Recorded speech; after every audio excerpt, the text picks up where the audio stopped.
अगली मौत किसकी। संजीव अपने दोस्तों राघव और प्रतीक के साथ बियर बार में बैठकर बियर पी रहा था। संजीव आज बहुत खुश लग रहा था। अरे यार, आज की पार्टी में तो मजा आ गया। तुम दोनों दोस्तों के साथ तो मेरी जिंदगी इतनी अच्छी है कि क्या बताऊं कितनी अच्छी है। अरे भाई, अब दोस्ती की है तो जीना मरना सब साथ में। हाँ, अरे यार सुनो, जल्दी से एक बियर और ऑर्डर करते हैं ना, एक आखिरी, और उसके बाद ये जश्न यहीं खत्म हो जाएगा। अरे हाँ, क्यों नहीं।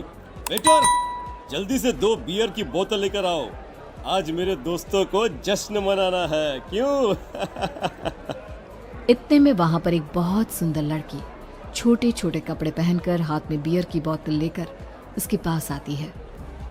ये लीजिए, आपने बियर ऑर्डर की थी ना, मैं लेकर आ गई।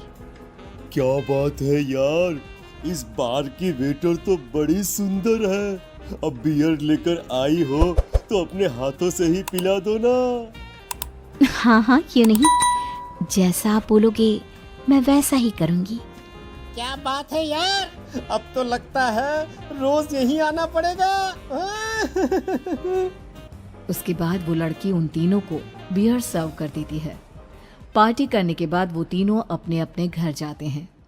प्रतीक, संजीव और राघव को उनके घर छोड़कर जैसे ही अकेला अपनी कार में आकर बैठता है तो अचानक उसे एहसास होता है जैसे उसकी कार की पीछे वाली सीट पर कोई बैठा हुआ है। वो तुरंत पीछे मुड़कर देखता है। तुम यहाँ क्या कर रही हो? और तुम मेरी कार में कब आई? अरे तुम तो बार में वेटर थी ना। बस ऐसे ही मेरा दिल कर रहा था आपके साथ आपके घर चलने का, इसलिए मैं आपके साथ चली आई। अरे लेकिन तुम मेरी कार में आई कब? अभी कुछ देर पहले तो यहाँ पर मेरे दोस्त बैठे हुए थे। प्रतीक के इतना बोलते ही उस लड़के का चेहरा खतरनाक तरीके से बदल जाता है। उसकी आंखें पत्थर की तरह सफेद और पूरे शरीर पर नीली नीली नसें उभर आती है। गाड़ी चलाओ, पूरी स्पीड में चलाओ, और अगर तुमने गाड़ी रोकने की कोशिश भी की तो मुझसे बुरा कोई नहीं होगा। डर की वजह से प्रतीक के पसीने छूटने लगते हैं। उसका शरीर बुरी तरह से कांप रहा था। प्रतीक बिना कुछ सोचे समझे कार को फुल स्पीड से चलाना शुरू करता है। चलते चलते वो शहर से दूर एक पहाड़ी पर पहुंच जाता है और सामने अब सिर्फ पहाड़ी का किनारा दिख रहा है, जिसे देख प्रतीक घबराकर अचानक से कार को ब्रेक लगाता है।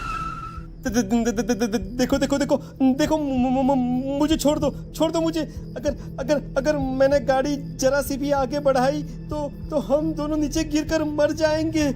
ये तो तुम्हें पहले सोचना चाहिए था ना। अब कुछ नहीं हो सकता।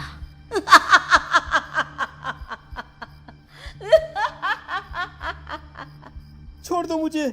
नहीं, प्लीज मुझे छोड़ दो। प्लीज मुझे जाने दो। छोड़ दो मुझे। गाड़ी आगे बढ़ाओ। और तभी अचानक से बिना प्रतीक के स्टार्ट किए उनकी कार आगे बढ़ती है और गहरी खाई में गिर जाती है।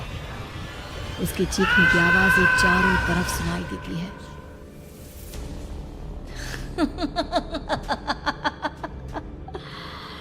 तुझे मारकर मेरे कलेजे में जल रही आग को थोड़ी शांति तो मिल गई, लेकिन अभी ये कहानी खत्म नहीं हुई। और फिर अगले दिन राघव और संजीव को पता चलता है कि प्रतीक की पहाड़ी से नीचे गिरकर मौत हो गई। अरे कल रात की तो बात है यार, हम सब बैठकर पार्टी कर रहे थे, लेकिन मेरी एक बात समझ में नहीं आ रही। राघव शहर से इतना बाहर उस पहाड़ी पर इतनी रात को क्या करने गया था? अरे यार, वही सोचकर तो मैं भी परेशान हूँ। हम दोनों को छोड़ने के बाद तो वो सीधा अपने घर जाने वाला था, और वो आत्महत्या क्यों करेगा भाई? कल रात तक वो कितना खुश था, हमारे साथ सेलिब्रेट कर रहा था। हाँ, लेकिन पुलिस ने तो यही कहा है कि प्रतीक ने अपनी कार को जानबूझकर पहाड़ी से नीचे गिरा दिया और आत्महत्या कर ली। अरे यार संजीव, मेरी तो कुछ भी समझ में नहीं आ रहा है। चल ठीक है, अब मैं अपने घर जाता हूँ। Okay bye. राघव अपने घर में अकेला था। दोपहर का वक्त था। तभी दरवाजे की घंटी बजी। कौन है? अरे 1 मिनट रुको, अभी आता हूँ। राघव ने जैसे ही दरवाजा खोला उसने देखा कि सामने एक बहुत खूबसूरत लड़की खड़ी हुई है। कौन है आप और यहाँ किससे मिलने आई हैं? देखिए ना, बाहर बारिश शुरू हो गई थी, मेरी गाड़ी खराब हो गई है। आपका घर नजर आया तो सोचा कुछ हेल्प ले लेती हूँ। क्यों नहीं, आइए ना, आइए आइए। मेरे कपड़े पूरे भीग चुके हैं, क्या आपके पास टॉवल मिलेगा प्लीज? राघव अपने बाथरूम से एक टॉवल लाकर उस लड़की को देता है। थैंक यू सो मच, अब मैं चलती हूँ। अरे इतनी क्या जल्दी है? आप चाहे तो बारिश रुकने तक यहाँ पर रुक सकती हैं। हाँ। लड़की ने पलटकर राघव की तरफ देखा। नहीं, मुझे जाना होगा, मेरा काम बाकी है। और वो वहां से चली गई। उस लड़की के जाने के बाद राघव अपने बाथरूम में नहाने के लिए गया और जैसे ही उसने बाथरूम में देखा तो उसका टॉवल वहीं पर लटका हुआ था। उसने टॉवल हाथ में लिया तो देखा कि उसका पूरा टॉवल खून के धब्बों से सना हुआ है। अरे अरे ये क्या? ये टॉवेल तो मैंने उस लड़की को दे दिया था। ये वापस मेरे बाथरूम में कैसे आ गया? और इस पर ये खून के धब्बे कहां से आ गए? राघव ने आईने में देखा तो उसकी गर्दन पर एक बड़ा सा चाकू का कट लगा हुआ था जिससे खून बह रहा था, जिसे देख राघव के होश उड़ गए। हाँ, अरे ये क्या? मेरी गर्दन इतनी ज्यादा कटी हुई है और मुझे दर्द भी नहीं हो रहा है। ये क्या हो रहा है मेरे साथ? राघव घबराकर बाथरूम से बाहर आया और अपना मोबाइल उठाकर उसने संजीव को फोन लगाया। संजीव जल्दी से मेरे पास आ जाओ। मुझे लगता है कुछ बहुत बड़ी गड़बड़ है, जल्दी आ जाओ। उधर से आवाज आई, लेकिन वो आवाज संजीव की नहीं बल्कि एक लड़की की थी। कुछ अजीब नहीं हुआ है, बस तुम्हारी मौत तुमसे मिलने आई थी और तुम्हें मारकर चली गई।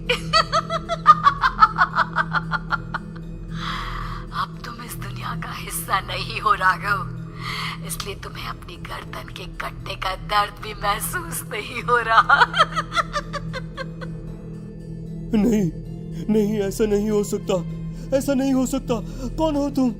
तुम्हारी मौत।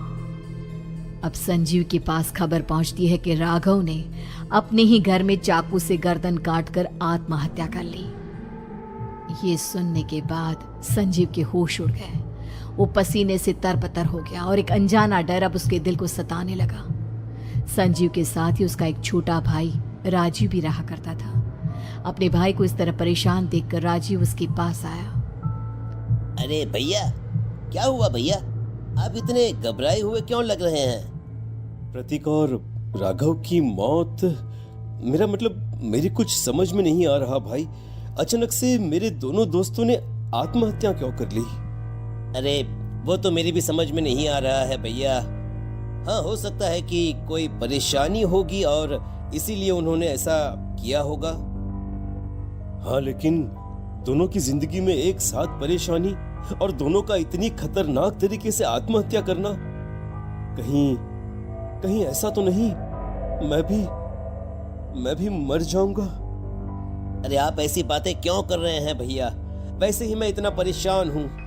जब से अंजलि ने मेरा साथ छोड़ा है तब से सब कुछ बहुत अजीब सा हो गया है। रोज रात को डरावने सपने आते हैं। ऐसा लगता है जैसे अंजलि बार बार मेरे सपनों में आकर मुझे डराने की कोशिश करती है। अंजलि का नाम सुनते ही संजीव की आंखें फट गई और उसके गले में आवाज अटक गई।